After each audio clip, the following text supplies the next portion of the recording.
ফ্যাসিস্টরা বসে আছে আইন কানুন নিয়ে, ঠিক কিনা? বাংলাদেশের সংবিধান থেকে শুরু করে সর্বত্র প্রয়োজনীয় প্রাসঙ্গিক বাঞ্ছিত আবশ্যকীয় সংস্কার করতে হবে। এই দাবি 2 নম্বর।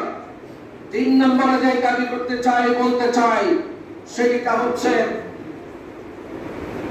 আগামীর এমপিরা যাতে দুর্নীতিগ্রস্ত না হয়ে পড়ে, তারা যাতে ইউনিয়ন পরিষদের চেয়ারম্যান মেম্বার থেকে লক্ষ লক্ষ টাকা নিয়ে মনোনয়ন বাণিজ্য না করতে পারে, সেটা বন্ধ করার জন্য জাতীয় নির্বাচনের 6 মাস আগে অন্তত স্থানীয় নির্বাচন করে ফেলতে হবে।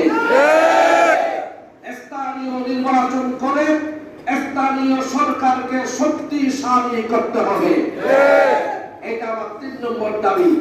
আমি 4 নম্বর যে কাজটা বলতে চাই, সরকারের কাছে দাবি আকারে বলব,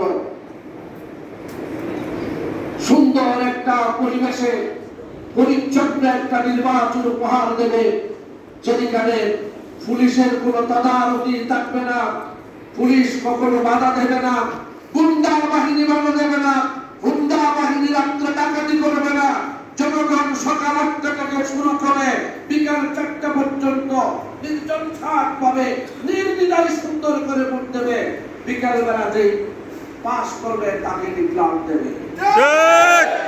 এই 4টে দাবির পক্ষে আপনারা একমত? তাহলে এগুলো বলা বলি করেন, সরকারের নেতৃত্ব শুনুক, জনগণ শুনুক, এবং জনগণের পক্ষ থেকে এই দাবি এস্টাবলিশ হোক।